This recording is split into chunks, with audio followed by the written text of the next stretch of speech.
गुंटूर गांव में रमेश और मुन्नी नाम के दो दोस्त रहा करते थे।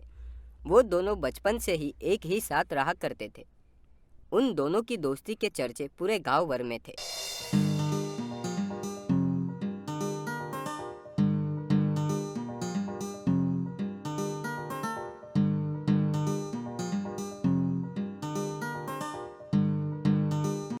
एक दिन मुन्नी रमेश के घर जाकर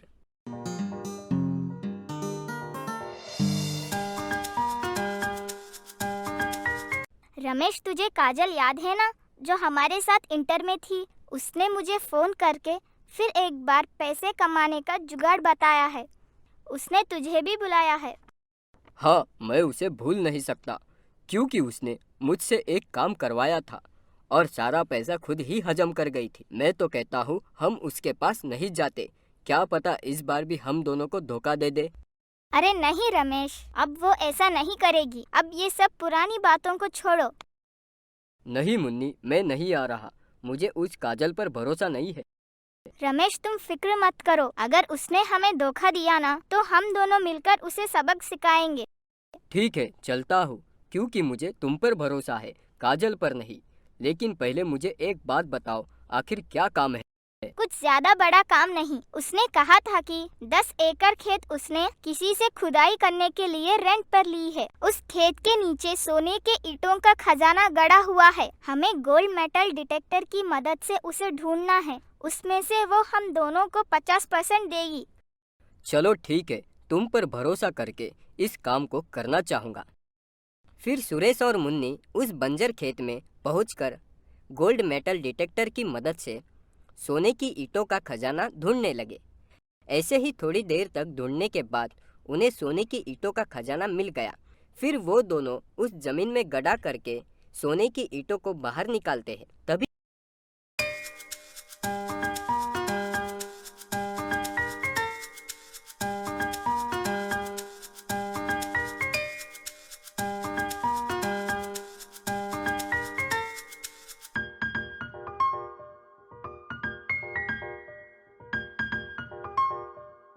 काजल अपने कुछ बॉडीगार्ड के साथ वहां आ जाती है।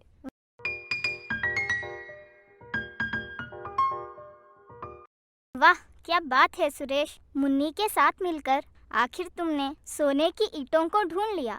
अब ये सारी सोने की ईंटें मेरी ही है। ऐसा कहकर सोने की ईंटों को अपने बॉडीगार्ड से गाड़ी में रखवा कर ले जाती है।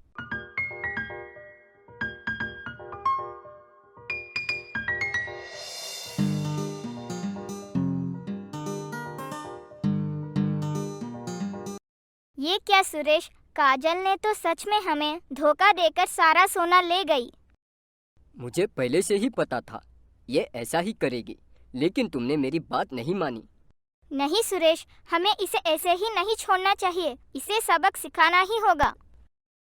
ऐसी बात है तो मैं जरूर तुम्हारा साथ दूंगा। अगर तुम्हारे पास कोई आइडिया है तो बताओ। हाँ है, और बहुत ही मजेदार है। ऐसा कहकर सुरेश के कान में पूरा प्लान बताती है। अगले दिन सुबह दोनों एक अच्छा सा कोट पहनकर सोने के व्यापारियों के पास जाते हैं और उन्हें एक डुप्लीकेट सीबीआई ऑफिसर की आईडी दिखाते हैं। हम दोनों सीबीआई ऑफिसर हैं और हमें सोने की ईंटों के चोरों के बारे में तुमसे पूछताछ करनी है। सोने की ईंटें? ये क्या कह रही हो मैडम? मैं तो बस एक छोटा सा सोने का व्यापारी हूँ। मेरे पास कोई चोर सोने की ईंटें लेकर नहीं आया। हमने आपसे ये कब कहा कि चोर आपके दुकान में आया है? हम तो बस आपसे ये कह रहे थे, अगर कोई भी आदमी हमें सोने के ईंटों को सौंप देता है, उसे सरकार की तरफ से 10 करोड़ का इनाम पीएम के हाथों से दिया जाएगा। ये क्या कह रहे हो मैडम?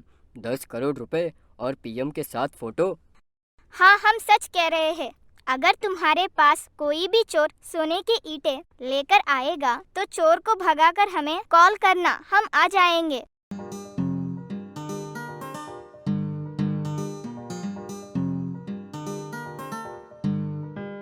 ऐसा कहकर मुन्नी और रमेश वहां से चले जाते हैं।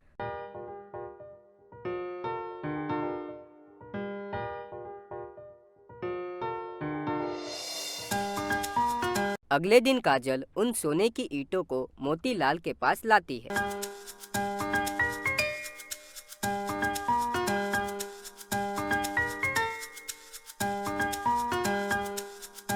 ये लो मोतीलाल जी, आज मैंने पूरे 40 किलो सोने की ईंटें लाई है। आप मुझे 5 करोड़ रुपए दे दो, मैं चली जाऊंगी। काजल, क्या है ना, मेरे पास अभी 5 करोड़ रुपए कैश नहीं है। तुम कल सुबह अपने आदमी को भेज देना, मैं उसे दे दूंगा। ठीक है, भरोसा कर कर जा रही हूँ, तोड़ना नहीं। ऐसा कहकर काजल वहां से चली जाती है।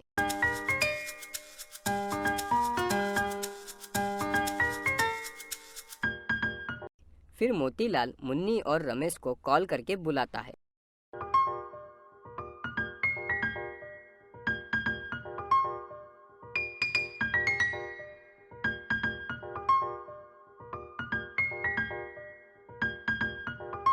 और उन्हें वो सोने की ईंटें 2 बैग में भरकर दे देता है।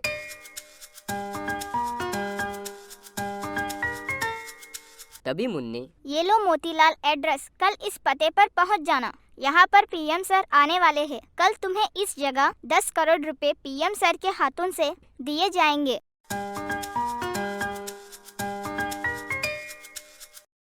ऐसा कहकर रमेश और मुन्नी वहां से चले जाते हैं।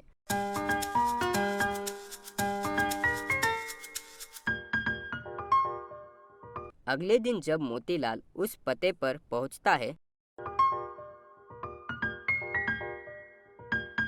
तब उसे सिर्फ एक खाली बंजर जमीन ही दिखाई देती है।